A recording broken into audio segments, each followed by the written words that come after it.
Good morning. I'm Saini at the University of Canberra, speaking with Michelle Grattan in our weekly conversation about politics in Australia. Good morning, Michelle. Hi, Deep. Michelle, the news of the last week was no news at all. Well, not much. Not much, at least.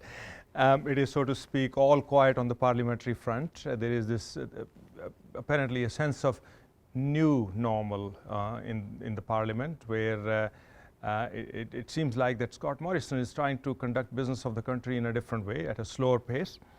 But that in a world where there is 24/7 news cycle and where prime ministers are expected to be there all the time, out there, talking to people, doing things, how well is it going to work out for Scott Morrison when it has been tried, notably by Tony Abbott in the past, and that didn't work out very well?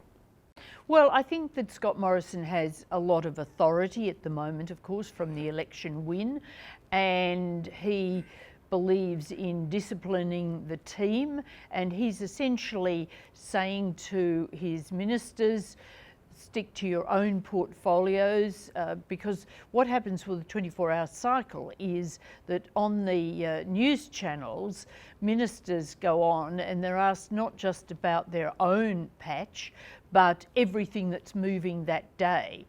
And the thinking, I think, by Scott Morrison is that this leads to more trouble than advantage. So I think that we will see things being quieter and more measured, and the news channels will just have to get used to doing more with less, I guess. There was quite an interesting article by Phil Curry in the Fin Review today, and he was making the point that the Prime Minister has also told his people to think more of radio, not just the television channels, because radio gets out into the individual electorate. So that's an interesting message too. Yeah, another message could be that to fill the time, news channels may have to find something positive to say for a change.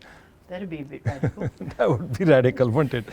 But then there are those who say that this is probably not just simply a better way of governing. It may be that the government doesn't have enough to do. What do you say of that? Well, there has, of course, been a lot of talk about an apparent lack of an agenda for this term from the government. Now, that might be the case, but I wouldn't be too sure about that. I suspect that Scott Morrison will have a few things in his head, but he will not necessarily roll them all out immediately. That we'll see an agenda unfolding over the months and years ahead. And the fact that we didn't see that agenda in the election campaign partly reflected the fact that, of course, the Prime Minister was very new in the job, but also was to some extent strategic. He made himself a small target in order to emphasise Labor as a big target. Well, you know, when you actually start looking at the granular level, it's not that government's just been sitting and doing nothing. The tax cuts have passed. Two other big legislations, they are in the works to bring the errant union leaders into line, and the idea of putting some sort of a period on before the foreign fighters could return. These are coming back. Is there anything else that you think is in the pipeline that would make the next sitting of the Parliament interesting? Well, of course, the Parliament comes back next week for a fortnight. So while we've been talking about things being quieter, they will step up to an extent during those couple of weeks. And as you've mentioned, the government's very anxious to get those bits of legislation dealt with. We'll see how they go in the Senate, always a big question mark. But I think that round the corridors of the Parliament and the government, there'll be a lot of talk about the plans by the government to bring in legislation on religious discrimination or anti-discrimination.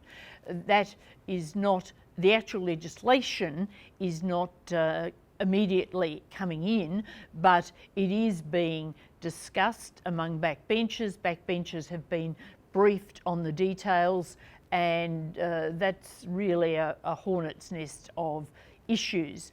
There is also, of course, the question of Indigenous recognition in the Constitution. Again, we don't have anything imminent on the actual question, but there's a lot of discussion of this. We know that the Prime Minister has said the voice to Parliament, which Indigenous leaders want very much, won't be in the constitutional question.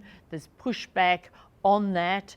There's been an interesting speech during the week from former Chief Justice Murray Gleeson, suggesting that essentially that people shouldn't feel so threatened by this voice to Parliament idea, and that what you could have is just a brief mention in the Constitution to ensure that a legislative voice wasn't at some point abolished. But I think that's an interesting contribution that will weigh a bit against the Prime Minister's argument that there should be no constitutional mention.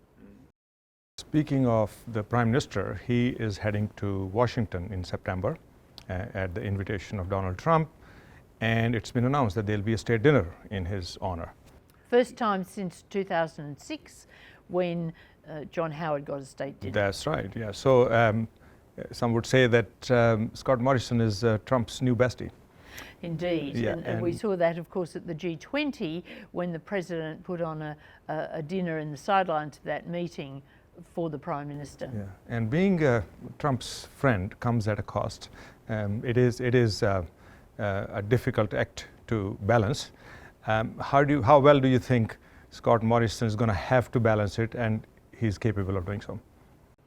It's important he does balance it. Trump likes him, of course, because particularly he's a winner. He's won an election, and also they seem to get on well at a personal level. But it was interesting that in the Lowy Institute poll, which was out recently, although Australians overwhelmingly recognised the importance of the alliance for Australia's security, only about 25% were favourable to Trump's role in the world. So Australians don't much like the American president, don't relate to him, don't really trust him.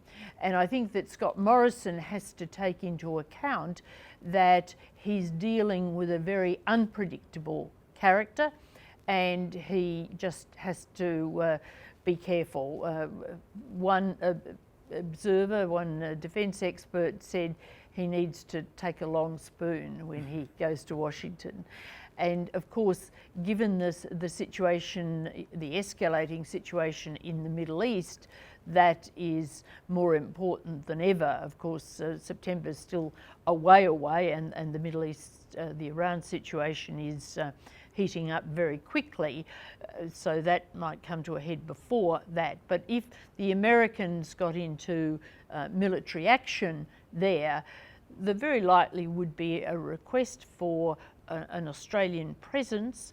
Scott Morrison has indicated that in the past we've had ships in that region protecting the maritime passages, so it is possible that we would have some sort of presence like that, but I think he would be very anxious to limit our presence in those sorts of circumstances.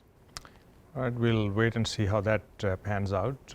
But in the meantime, in the spirit of a slowed down life in Parliament and politics, let's end it here, and we will pick it up next week. Thanks a lot, Dee. Thank you, Michelle. Have a nice weekend.